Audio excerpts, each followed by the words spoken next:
asesinados. ¿Ves? Claro. Entonces, la promesa de Dios es que su reino sería reedificado en este tiempo, los lugares asolados serían reedificados y llegaría a haber 144.000 columnas en el templo de Jehová. Esa es la promesa para el pueblo adventista. Y por eso Dios le mostró a Joel en sus visiones lo que pasaría con la última generación del pueblo adventista, después de que fueran despertadas las vírgenes dormidas. Entonces, eso es para nosotros. ¿Y los lobos qué quieren hacer? Decirnos que eso pasa en la Tierra Nueva. Es una increíble. Bueno, la Tierra Nueva, sí. Ellos ya no van a estar ahí. No, claro, solo que una cosita más. Así después lo dejo al señor más joven que yo para que Bueno, hable. Eh, no, yo digo, tenemos el privilegio de estar conociendo esta verdad maravillosa, ¿no? uh-huh. Y conocemos al Dios verdadero, conocemos quién es y sabemos toda la verdad, creo, o por lo menos la estamos conociendo. Uh-huh. Entonces, no es duda, es como un anhelo que uno tiene. Uh-huh. ¿Y cuándo es que vamos a tener grabada en nuestra mente y en nuestro corazón su santa ley otra vez? Porque es la gran promesa de él, ¿no? La gran promesa de Dios, como para que ya todo lo que tiene que ver con este mundo pase a qué sé yo, ni al quinto plano, cuando Seguro. todo esté centrado en él y en la obra de predicar el Evangelio. Porque yo conozco esto, lo comparto y estoy todo el tiempo buscando cómo hacerlo, pero el otro día hablábamos con Rubén y a veces me desanimo porque es como que parecería que a nadie le importa, como diciendo, bueno, no me jorobe con esto, ya está, es fácil, la salvación no depende de conocer todo, ya con lo que uno tiene clarito que la salvación es por Jesús y ya está, ¿viste? O sea que la gente como que dice, no quiero conocer más, ya estoy bien con esto que conozco. Y Rubén me dice, y yo dice, qué sé yo, cada día que descubro algo nuevo me pongo re contento, me pongo feliz, a la noche me despierto y me voy a escribir y bueno, le digo, pero qué sé yo, ¿será que algunos lo vamos a disfrutar de esa manera y otros lo disfrutarán de otro? ¿O no lo disfrutan? ¿No les parece tan importante, no? ¿Qué sé yo? No les importa, porque Jesús dijo, bienaventurado el que tiene hambre y sed de justicia, porque ellos serán saciados. O sea, al que no le importa conocer la diferencia entre el verdadero Jesús y el falso, entre la puerta estrecha y la puerta ancha, no le importa, no le importa a Jesús. Si el que dice, yo estoy haciendo lo que tengo, no me importa, y está rechazando justamente lo más importante, Jesús está a la puerta de llama. No me importa, Claro. dice, si no me importa, es terrible, es triste, pero es así. Y claro, sí. Bueno, Ese es el tema, pero la pregunta que decías vos, ¿cuándo vamos a tener la ley de Dios escrita en la mente y el corazón? Dios empieza a hacer esa obra y al final del camino angosto, cuando Jesús venga a buscarnos, Él se bienaventurado, el siervo fiel y prudente, que cuando el Señor venga le haya siendo así. ¿Y por qué? Como contó la parábola del sembrador, al que siembra semilla lo van a perseguir, lo van a golpear, algunos se van a volver atrás, a otros Satanás lo va a engañar con las riquezas, le da riquezas, poder, de todo. Pero la tierra buena, el corazón representado por la tierra buena, ese no se va a volver atrás por la persecución, no va a ser engañado por los bienes de este mundo ni engaño de las riquezas, sino que va a tener su vista puesta en el blanco y va a seguir dándole alimento a tiempo a sus hermanos y esperando que no se acabe ese tiempo, porque va a buscar la salvación de sus hermanos, y lo va a sorprender justamente en el momento cuando Dios le diga, Jesús le diga, bienaventurado, y él venga a buscarlo para ir a la batalla, cuando vea la señal, vea la primera trompeta. Y esa es la señal, porque Jesús decía, al que esté haciendo esa obra, y va a estar seguro de que ya tiene el sello de Dios, y va a ir con Jesús a la batalla. Entonces, ¿cuándo? No lo sabemos, porque el día y la hora nadie lo sabe. Pero la promesa de Dios es que al finalizar ese periodo, todos los que estén dándoles alimento a tiempo a sus hermanos van a tener el nombre de Dios escrito a la frente, van a ser bienaventurados. Son vencedores. Por eso, eso es lo único que nos tiene que preocupar. Nuestra mente tiene que estar puesta en darles el alimento a tiempo a nuestros hermanos, preocuparnos de la salvación de nuestros hermanos. Pues justamente eso es el amor. El amor es un vínculo que se establece con el que necesita, con el hermano, y la persona se dedica a ese hermano, a salvarlo, porque está preocupado por su salvación como Jesús. El que tenga el amor de Dios escrito en la mente y el corazón, su única preocupación va a ser sus hermanos. Como Jesús lo contó, como el que simbólicamente el dueño de la viña le dice que corte a la higuera y le dice, no, déjala un año más, que yo me voy a encargar, la voy a abonar y cuando vengas el año que viene, ahí, si no tuvieres fruto, la vas a cortar. Pero déjame que yo me voy a encargar para que se salve la higuera. Esos son los siervos fieles y prudentes, los que quieren que sus hermanos se salven, aunque estén en la condición del ángel de la Odisea, y no van a dejar de esforzarse buscando la salvación de sus hermanos. Por eso Jesús dice, cuando Él venga, tiene que hallarlos haciendo esa obra. Y cada vez van a ser transformados y van a ser cada vez más semejantes a Jesús. Esa es la promesa de Dios. Sí, Gerardo, ¿querías decir algo? Sí, lo primero, quería comentar una cosa que descubrí ahora. Hay una... Se te acopla el micrófono.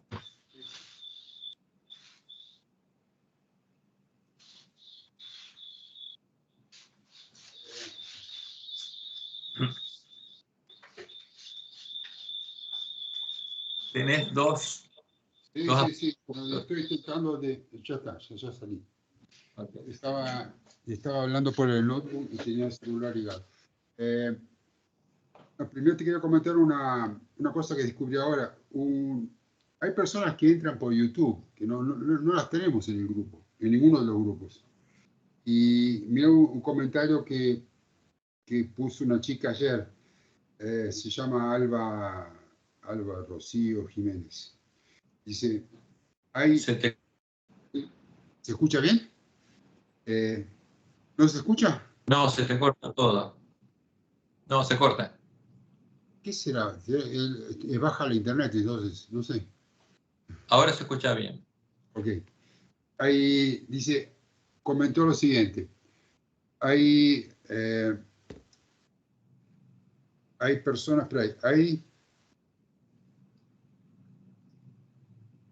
hay tantas absurdas e incoherentes. Hay teorías, ahí está. Hay teorías absurdas e incoherentes. Y puntos suspensivos, qué manera tan lógica de entender la palabra. Es un buen comentario, ¿no? Uh-huh. Es sobre el vídeo ese, el último que hicimos, el tuyo, que lo cortamos en 45 minutos. Uh-huh. No, ¿cómo se llamaba? El de la... Sí, no importa lo que... bueno, me olvidé el nombre del vídeo. Uh-huh. Esa frase famosa de Lina de White. Sí. Ok. Él no tenemos nada que temer del futuro, a menos que olvidemos la forma en que Dios nos ha conducido en nuestra historia pasada. En el pasado, sí, correcto. En nuestra historia pasada. Entonces, sí. hay algunos comentarios que son animadores. Pena que no sé cómo hacerla para que entre en la... Porque si de repente, estando en el YouTube, nadie se garantiza que va a volver a engancharse de nuevo. Yo tengo el número de... Solo que no tengo ese... ¿Cómo se llama? Arroba no sé cuánto, es arroba Rocío. Y eso es de un aplicativo que yo no uso, Twitter, ¿no? Creo que es del Twitter. Uh-huh. Bueno, después veo si alguien tiene Twitter que se comunique con ella, o si no, voy a tener que entrar. No, igual Dios va a guiar a su pueblo a encontrar la verdad. O sea, todo el que busque va a encontrar, dice Jesús. Así que lo que tenemos que hacer nosotros es darle alimento a tiempo a nuestros hermanos, y el que se va a encargar que llegue a todos es Dios. Sí. Quería preguntar, eso de Sión, ¿cómo? La caminada es hacia el monte Sión, cuando llegas a la ciudad santa, a la Nueva Jerusalén, es en el monte Sión. Vos hiciste un comentario y me lo perdí, no sé, voy a escuchar todo de nuevo la grabación, pero me lo perdí. Si podés más o menos rápidamente decir lo que significa Sión.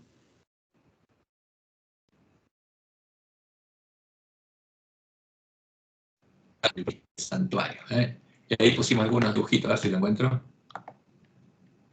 Vamos a empezar desde el comienzo. Aquí, a ver, vamos a ver. La visión de la Juárez. Déjenme ver el dibujito.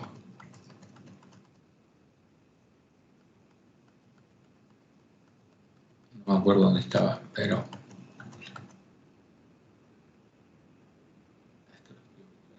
Santuario... ¿Dónde está?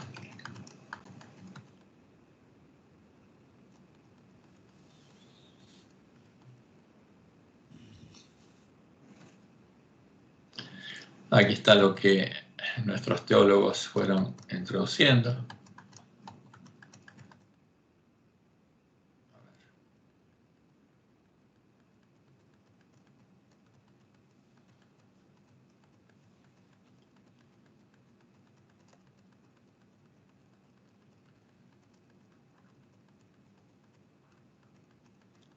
Se ve que no puse acá en esta, estuve tratando de compilarlo, me faltó una, y no está acá. No estaba el dibujito eso de la visión de la Juárez, pero bueno, no importa. A ver si tengo el PowerPoint, por ahí está. Creo que está en el PowerPoint, ahora está.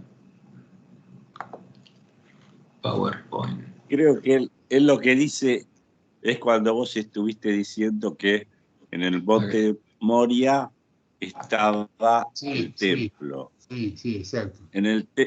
O sea, hiciste comparaciones y después hiciste una analogía, que yo también dije, bueno, esto después lo voy a estudiar bien, pero no lo pude retener porque lo dijiste muy rápido.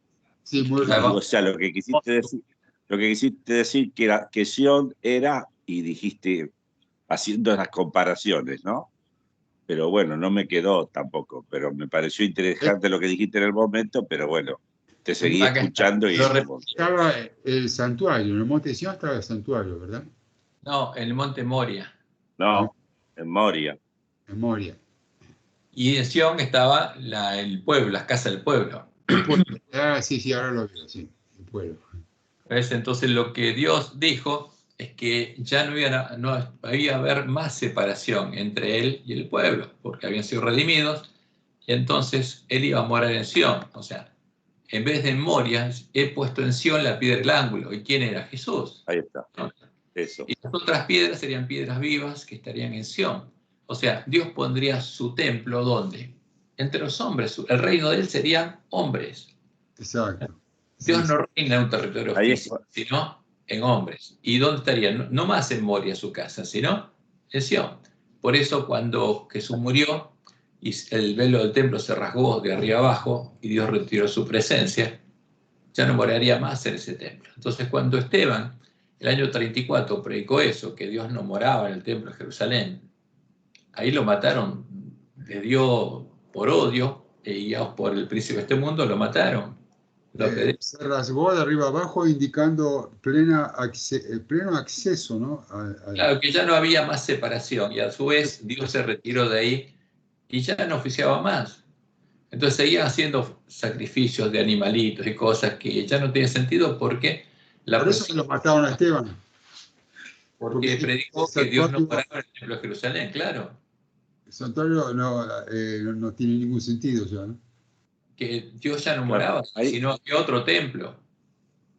Y Jesús está ahí es cuando... a la diestra del trono de Dios, en el nuevo templo. Por eso, cuando lo mataron, él dijo, veo los cielos abiertos y al Hijo del Hombre sentado a la diestra de Dios. estaba en el monte Sión, estaba viendo a Dios y al Cordero, a los dos. Claro, en visión, simbólicamente. O sea, Dios le mostró en visión ahí cuando lo mataban eso. Pero porque ya no estaba más en el templo de Jerusalén. Jesús no estaba sentado en el templo de Jerusalén. El trono de Dios no estaba ahí. Ese era un símbolo que ya había sido dejado de lado. La profecía del altar se había cumplido y lo simbólico se había transformado en lo real. Había un nuevo templo. Entonces, y ese templo estaba en Sión, ahora estaba entre los hombres que creían el Evangelio, era el templo de Dios. Bueno, y Esteban fue un buen testimonio de que estaba en Sión. Estaba con Dios, digo. Que era un hombre, porque vivía en Sión, ya no en Moria, y Dios moraba en él y lo guiaba a Dios, como a los miembros de la iglesia primitiva. Sí. O sea, he puesto allí es cuando vos leíste la cita que sale ese varón con un cordel para medir, sí. Y entonces sale otro corriendo y le dice que ya no mida más porque Dios iba a habitar plenamente y Jerusalén iba a ser algo mucho más amplio y mucho más, mucho más amplio y iba a haber muchas personas y animales y lavar el coche porque Dios iba a estar ahí en medio de ellos. No me acuerdo la cita de dónde es, pero la tengo presente, digamos. ¿Qué? Hola. Está claro. Entonces es el Evangelio. Dios moraría con los hombres y en los hombres. Pondré mi espíritu en vosotros y viviréis. Le dice a los huesos secos que eran su pueblo. El Espíritu de Dios estaría morando en los que creyeran el Evangelio y serían parte de la ciudad de Dios y del templo de Dios. Ese es el Evangelio. Es el Evangelio del reino de Dios. Mientras el pueblo adventista continúa esperando el derramamiento del Espíritu Santo sobre ellos y que clamen por el Espíritu Santo, están clamando mal, no sé. Y sí, porque hay que darle el verdadero alimento a tiempo a nuestros hermanos para que conozcan el verdadero Evangelio, para que entiendan cuál es el Evangelio. Porque el anhelo de Dios en Sión es el anhelo de ¿quiénes? De los hijos de Dios. Porque ellos, como dice el Salmo 125, los que confían en Jehová son como el monte de Sión. Los que edifican sus casas sobre la roca son como el monte de Sión. Entonces, lo que hay que hacer es mostrar cuál es el verdadero Evangelio. Porque lo simbólico, ¿no?, se transformó en la realidad. ¿De cuál es la realidad? ¿Cuáles son las cosas simbolizadas? Eso es lo importante. ¿Cuál es el Evangelio del reino de Dios? Eso es lo que tiene que entender el pueblo de Dios para poder entrar por la puerta estrecha, para abrir la puerta a Dios, para que Dios venga a morar en él, lo transforme en una piedra viva, pueda nacer de Dios, y Dios lo envíe a ejercer el ministerio de la reconciliación. Mientras Dios está morando en él, lo transforma en imagen de Jesús. Sí. Ese es el simbolismo del Evangelio. Por eso dice, y aquí he puesto en Sión, fíjense, ya no en Moria, no hay más separación, en Sión. Y como Dios le mostró en el Juárez, todos los elementos del lugar santo eran un símbolo de los que entraban ahí, del pueblo, de los que habitaban en Sión, de los hombres, que oyen, creen el Evangelio, y como dice en Efesios 1:13, habiendo oído la palabra de verdad del Evangelio de vuestra redención, y habiendo creído en él, fuiste sellados con el Espíritu Santo de la promesa, fueron hechos parte del templo de la ciudad de Dios. Eso es lo que pasa. Y Dios estaba morando ahora ¿dónde? En Sión. Porque los judíos que creyeron, que moraban en Sión, sus casas estaban en el monte Sión, ahora eran parte del templo de Dios, eran piedras vivas. Entonces ese es el Evangelio. Ahora, y eso es lo que no entiende tampoco el pueblo judío, porque ahora muchos, guiados por los sacerdotes, por los ortodoxos, ¿qué quieren hacer? Reedificar el templo de Jerusalén en el monte Moria, guiados por los jesuitas, porque le dicen que cuando reedifiquen el templo, ahí viene el Mesías. Y no es así. Eso lo está enseñando. Va a ir a Sión. Y Sión es bien amplio. No es al lado del monte Moria. Es, no. Toda la tierra, ¿no es verdad? Los judíos fueron esparcidos de la iglesia cristiana y Dios moraba en ellos. Ellos eran el monte de Sión, porque Dios estaba morando en ellos. Están por toda la tierra. Donde hay alguien leal a Jehová, ahí es monte Sión. Ahí mora Dios. Sí, ¿Ah? sí, sí, sí, sí. Porque fijó su casa sobre la roca. Ah. Ese es el Evangelio, esa es la promesa de Dios. Yo creo que cuando me quedé pensando en la pregunta que hizo Ricardo, me parece que, y como hay una frase ahí que dice Elena, que los movimientos finales van a ser muy rápidos, ¿no? Yo creo que va a venir a morar en nosotros unos pocos días antes de que comience el tiempo de angustia, es decir, bien en la recta final ya. No, Dios viene a morar a nosotros cuando nosotros oímos el Evangelio y se lo pedimos. Por eso Jesús nos enseñó a orar cada día. Venga a tu reino. Ahora, Sí, si nosotros no se lo pedimos, no le abrimos la puerta. ¿Cómo le abrimos la puerta? Tenemos que entender el Evangelio y abrir la puerta. Cada día tenemos que orar pidiendo los 7 pedidos que Jesús nos enseñó, porque eso es lo que pedía Él. Que sea santificado su nombre, para que su nombre esté escrito en nuestra frente. Que venga ese día a morar a nosotros. sí. Pero si no se lo pedimos, no va a venir. Tenemos que entender que venga a morar a nosotros para que nosotros podamos hacer su voluntad, para que nos dé el pan de cada día, nos dé el verdadero alimento, como es Jesús. No solo el pan viene del hombre, sino de toda palabra hacia la boca de Dios. Para que nos guíe como guió a Jesús. O sea, nosotros tenemos que seguir la pisada de Jesús. Tenemos que vivir como vio Jesús. Eso significa seguir las pisadas de Jesús en el camino angosto, que está dentro del templo de Dios. Ahora, la última pregunta, mira, ¿tú crees que el autor de la lección dice que el Evangelio, Él va a venir a reinar con nosotros en la nueva tierra? La percepción del autor de la lección, ¿te parece que es después del milenio esa nueva tierra o es ya no cree más en el milenio? Hablando que viene después de la nueva tierra, es después del milenio, como dice Apocalipsis. Cita Apocalipsis cuando era una tierra nueva. Pero justamente tira todo para allá, es futurismo. Sí, pero un futuro de aquí 1000 años, es mucho futuro. A no ser que ya no crea más en el milenio, ¿no? No, habla de la restauración del reino de Dios en la tierra nueva, está hablando de la tierra nueva. ¿No? Entonces eso, 1000 años para adelante. El reino de Dios, eso es a cumplir allá. Sí. Apocalipsis 3:12, en la Nueva Jerusalén, en el mundo futuro, cuando se ha creado el nuevo mundo.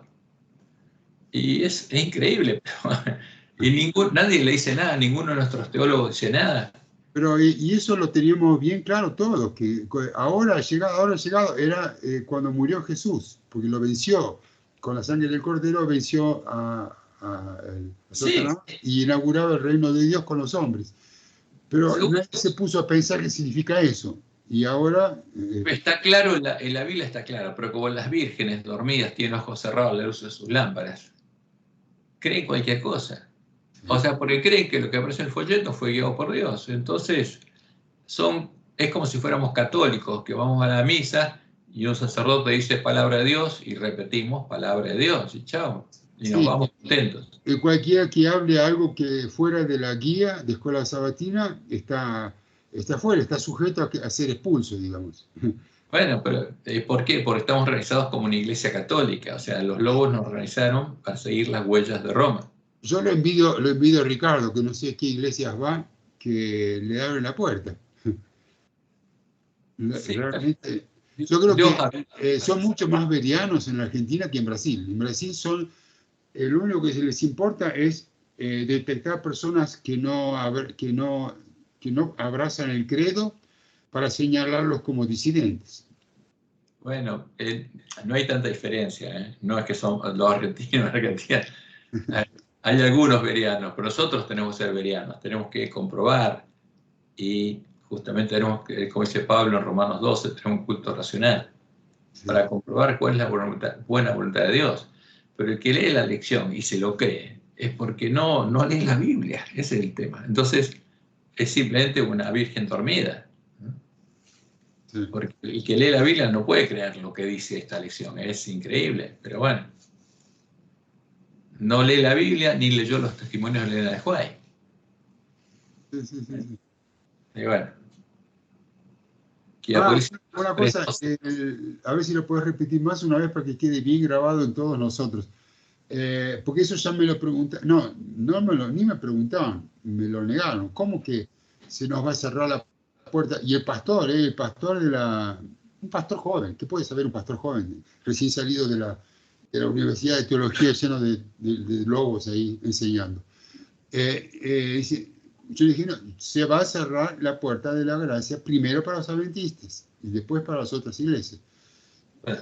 No, hay un solo momento cuando se levanta y dice, está consumado y el que es inmundo sigue siendo inmundo todavía y ahí, cuando se cierra para todo el mundo, es solo una cerradura de la puerta. No, bueno, eso es lo que le enseñan los lobos y lo repiten como loritos. Sí. Jesús fue claro, Mateo 25.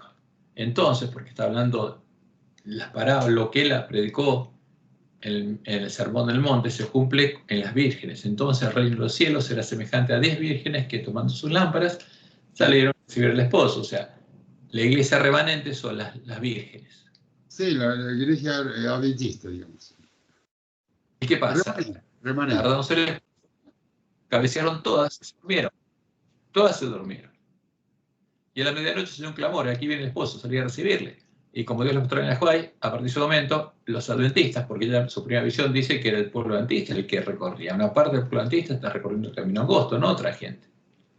Aquí viene el esposo, salía a recibirle. Entonces, todas aquellas vírgenes adventistas se levantaron y agarraron sus lámparas. ¿Y qué pasa? Como Dios les mostró en el Juay, las sensatas llegan al final del camino. ¿Qué pasó? Mientras ellas iban a comprar, vino el esposo, sí. Y las que estaban preparadas, entraron con él a las bodas y cerró la puerta. ¿Entró alguien que está en Babilonia? No, ninguno, porque esto ocurre en medio de la iglesia remanente solamente.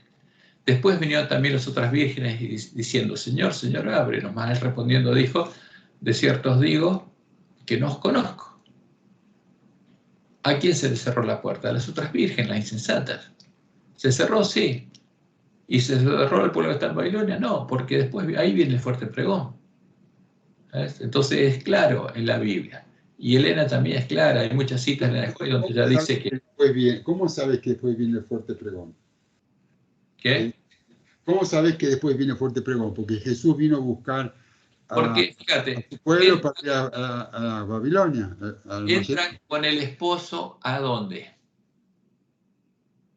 A las bodas, que es el juicio investigador, donde Jesús confiesa el nombre de los vencedores y se cierra la puerta.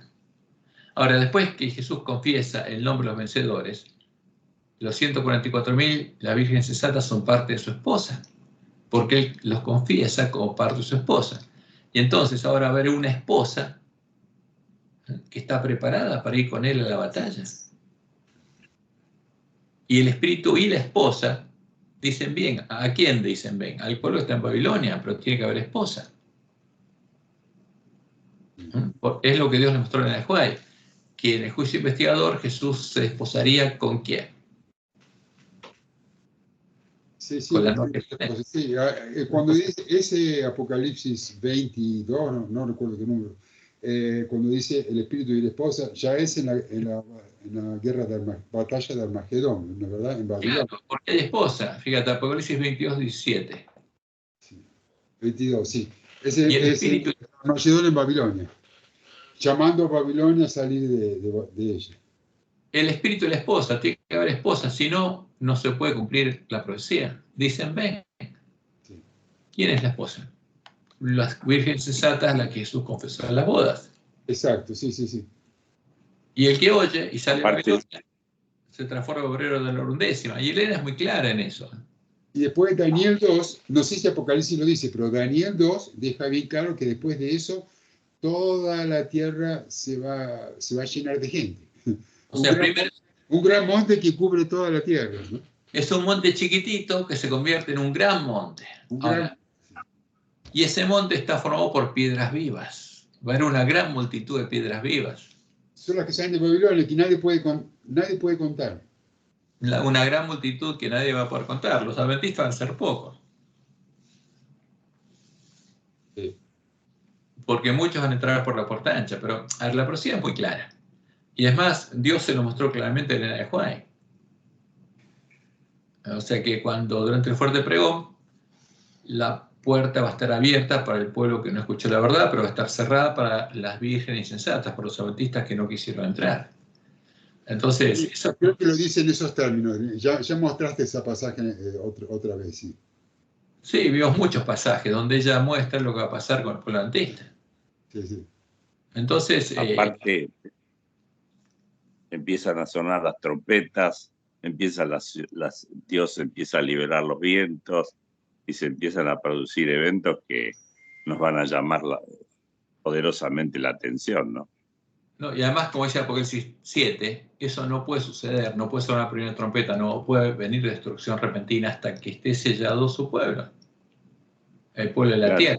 que claro, esa va a ser la señal también que nos va a decir que ya empezó la batalla del Armagedón. Que se les dice, no hagáis daño a la tierra, ni al mar, ni a los árboles, ¿no? Que eso de la primera trompeta viene el daño a la tierra y a los árboles, hasta que ya hemos sellado a los siervos de nuestro Dios. Ahora, pero viene destrucción repentina y empieza el fuerte pregón. Entonces, ¿quién estuvo sellado antes que venga la primera trompeta? Y el pueblo adventista, las vírgenes sensatas, los siervos fieles y prudentes.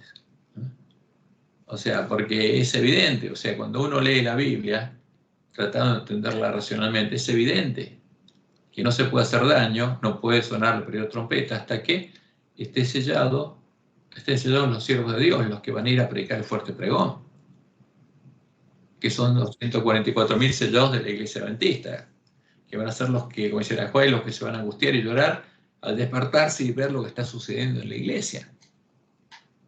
El fuerte pregón se predica ya simultáneamente con las plagas. No, las plagas vienen después. Uh-huh. El fuerte pregón es tiempo de misericordia. Hay paz todavía, hay paz, digamos. No, no hay paz. Hay destrucción, hay persecución, hay una nueva bestia que sube a la tierra para perseguir al pueblo de Dios, para impedirle predicar el fuerte pregón. En ese fuerte pregón se completa el número de los mártires. Ok, digamos que no hay destrucción de parte de Dios, no hay plagas. No, todavía la puerta está abierta, no llegó el fin. Sí, sí, sí. Ahora, Las plagas vienen cuando viene el falso Cristo.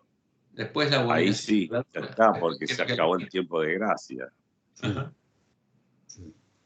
Y ya todos tuvieron oportunidad de elegir ser salvos o no.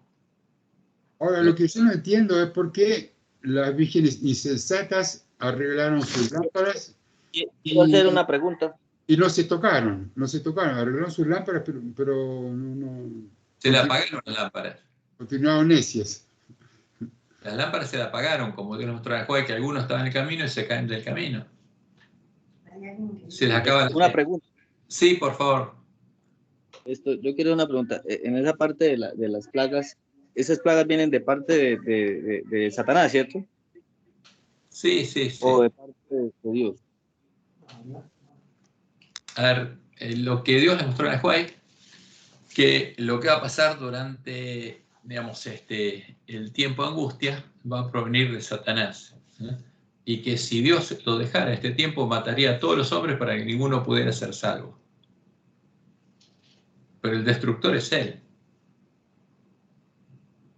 El ángel del abismo, cuyo nombre en hebreo es Abadón, el destructor, y en griego Apolión, Apolo. ¿Por qué? Porque a la imagen de Apolo, el dios hijo de Zeus, lo disfrazarían de Cristo. Pero bueno, eso es lo que pasa en este tiempo. Pero lo que se habla en la iglesia adventista es que todo viene de parte de Dios, todas esas plagas. Eso es lo que... Claro, porque dicen, como veo en el folleto de nuestra lección, que Dios es el que reina en la tierra, Dios gobierna todo.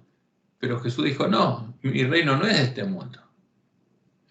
O sea que los reyes son puestos por Dios, los cuernos del dragón son puestos por Dios, las cabezas del dragón son puestas por Dios. No, no es así. Pero eso es lo que dice nuestro folleto. Pero, ¿por qué? Pues están llamando Dios al príncipe de este mundo. Y dicen que el Señor reina. No, el Satanás reina en los reinos de esta tierra. Por eso están como están. Y Dios retiene los vientos para que Satanás no pueda hacer todo lo que quiere hacer, todo el daño que quiere hacer, hasta que su pueblo esté preparado, hasta que el pueblo que está en Babilonia pueda oír la verdad y pueda salir de ella. Porque lo que a Dios le importa es cada uno de los hombres. Y a Satanás... Mira, Cristian, y otra pregunta. Cuando hablamos de, ahí en el pasaje de las mujeres sensatas y insensatas, las vírgenes, cuando habla del aceite, ¿sí? Ahí estamos hablando de esa, a la fe. Ahí estamos hablando de varias cosas. El aceite representa varias cosas en esa parábola. Porque, como... Vamos a Apocalipsis. Vamos a leer la parábola de Jesús. Vamos a leerla de acá de la Biblia. Entonces el reino de los cielos será semejante a 10 vírgenes que tomando sus lámparas salían a recibir al esposo. Esto se cumple con el pueblo adventista, como Elena White claramente lo identifica y Dios le mostró. O sea, el pueblo adventista es el reino de Dios en este tiempo, a partir de 1844. Ahora, 5 de ellas eran prudentes y 5 insensatas. Está diciendo, bueno, en el pueblo adventista hay prudentes e insensatos. Las insensatas, tomando sus lámparas, no tomaron consigo aceite. O sea, tenían un poco de aceite en sus lámparas, pero no tomaron más aceite. Mas las prudentes tomaron aceite en sus vasijas juntamente con sus lámparas. Y tardándose el esposo, cabecearon todas y se durmieron. Y están todas dormidas, cabecearon, cerraron los ojos a la luz de sus lámparas y se durmieron. Pero tenían aceite. Tenían aceite en las lámparas y tenían aceite en las vasijas, y las insensatas tenían solamente aceite en las lámparas. Pero todas cabecean y todas se duermen, y todas cierran los ojos a la luz de sus lámparas, y todas pasan de estar en la condición del ángel de Filadelfia a estar en la condición del ángel de la Odisea, y todas llegan a ser desventuradas, miserables, pobres, ciegas, y están desnudas, todas. Ahora, ¿qué es lo que tienen? ¿Qué es el aceite? Entonces hay una diferencia. Entonces, porque todas se duermen y son despertadas por el clamor de medianoche. Y a la medianoche se oyó un clamor. Aquí viene el esposo, salí a recibirle. ¿Por qué? Como Jesús dijo en Mateo 24, cuando viéramos las señales de los tiempos que nos indicarían que esa es la última generación, no pasaría esa generación. Entonces hay que darle alimento a tiempo a nuestros hermanos, hay que despertarlos. Aquí viene el esposo, salí a recibirle. Entonces, todas aquellas vírgenes se levantaron porque todas tienen que ser despertadas. Jesús nos dice, todas tienen que ser despertadas y todas tienen que agarrar sus lámparas. Pero ¿qué le pasa a las insensatas? Se les acaba el aceite y las lámparas se les apagan. Y como Dios les mostró en el Hawaii, se caen del camino. Entonces, ¿qué significa el aceite? El ángel de la Odisea, obviamente, no tiene... laudicense, ¿no? La condición laudicense es por ahí el asunto. No. ¿Qué significa el aceite? Para entender qué es el aceite, tenemos que poner en paralelo a todas las parábolas de Jesús. No, yo ya sé lo que es, pero ya me lo explicaste. Pero digamos que la condición laudicense que tiene el pueblo adventista implica que, es como decir, vos cargan las Biblias, pero no hay luz, pero están negando la luz están ciegos para la luz de la Biblia. Los adventistas estaríamos todos siendo guiados por otros hombres, como dijo Jesús, como cuando él vino acá, el pueblo de Israel, como Dios anunció por medio de Isaías, este pueblo en vano me honra. ¿Por qué? Porque simplemente siguen mandamientos de hombres. Y eso estaría pasando con el ángel de la Odisea. Siguiendo hombres y dejaron de arreglar sus lámparas, es decir, dejaron de buscar la verdad como estaba haciendo el ángel de Filadelfia. Y se durmieron. Sí. Hasta que fueran despertadas y arreglaran sus lámparas. Y eso todo es el formato del culto que se inventó y que es sagrado y que hay que prestar atención. Y una hora de un cara hablando un pastor hablando cualquier cosa y todo el mundo tiene que estar escuchando. Y es un lavado de cerebros. Bueno, pero terminá la idea, Cristian. Terminá la idea de lo que es el aceite, por favor. Sí, termina. Pues entonces, ¿qué es el aceite? Entonces, algunos trasladan en otras parábolas el Espíritu Santo, pero este caso no es. Los panes sin levadura ungidos con aceite es porque están ungidos con aceite, como dice Isaías 61:1. El Espíritu de Jehová está sobre mí porque me ungió Jehová. Pero en este caso el aceite no es eso, porque las vírgenes tienen aceite, pero están desnudas. Entonces tienen alguna característica que va a hacer que no se les va a acabar. Pero no es el Espíritu Santo, porque están desnudas, y Jesús está afuera y les dice, aquí estoy a la puerta y llamo. Entonces no entró a ellas, no nacieron de Dios. Por eso están desnudas, pero se creen ricas. Pero cuando se siembre la semilla del reino en sus corazones, ahí se van a manifestar 4 tipos de terreno. Están las insensatas, que equivalen a ¿qué?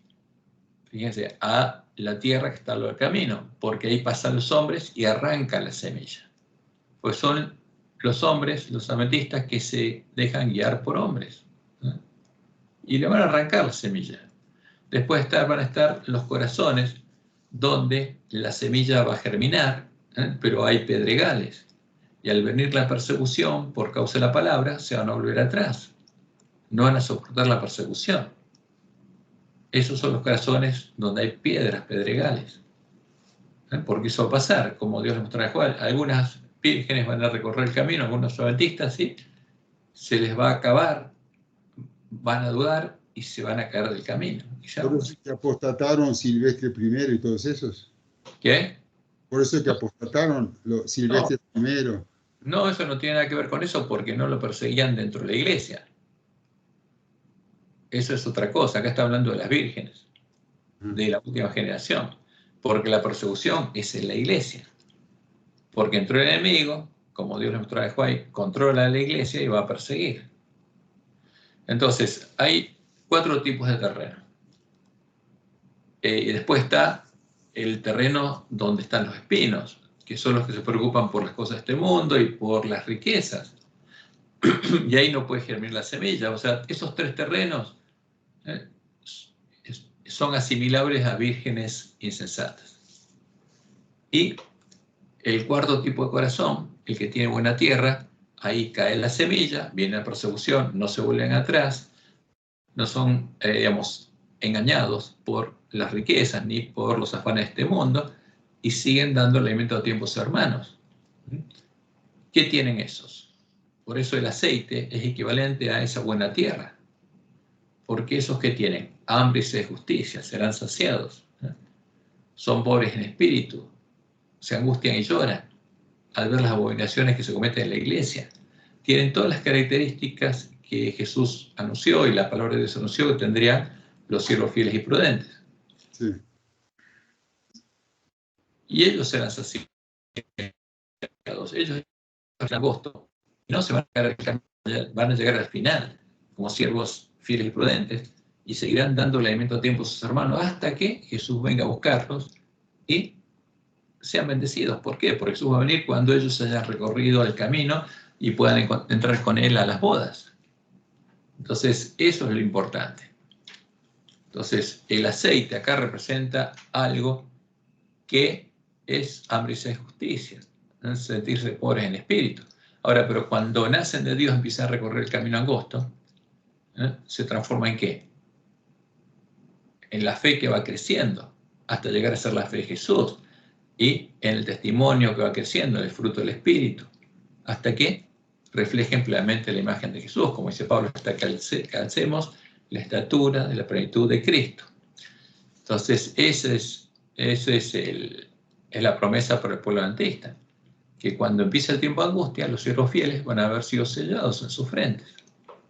Van a ser bienaventurados cuando Jesús venga como ladrón a buscarlos y los va a llevar con él a la batalla. Porque eso es lo que Jesús anuncia en Apocalipsis 16. Porque en Apocalipsis 16 están las plagas, pero en el intermedio, ¿no? Apocalipsis 16, en el intermedio que hay entre la 6ª y 7ª copas, se nos muestra lo que ocurre en el tiempo de preparación para la batalla. Y vi salir de la boca del dragón y de la boca de la bestia y de la boca del falso profeta 3 espíritus inmundos a manera de ranas. pues son espíritus de demonios que hacen señales y van a los reyes de la tierra en todo el mundo para reunirlos a la batalla de aquel gran día del Dios Todopoderoso. Ahora, entonces, cuando viéramos esto, ¿qué nos mostraría esto? Y ya lo vimos, se formó la triple alianza, que Satanás sabe que el tiempo de angustia está a las puertas y por eso está apurando a reunir su ejército. Primero unió a la bestia y el falso profeta, después formó la triple alianza y las rameras salieron a buscar a los reyes de la tierra. Y esta señal es muy clara. Está por llegar el gran día de la batalla de Armagedón. Por eso Jesús dice al mismo tiempo, cuando Satanás sale a buscar a su ejército, él empieza a buscar al suyo. Y aquí yo vengo como ladrón. ¿Y qué dice? Bienaventurado el que vela y guarda sus ropas, para que no ande desnudo y vean su vergüenza. ¿A quién le dice esto? Los siervos fieles, a los que compran de él oro refinado en fuego y vestiduras blancas para vestirse.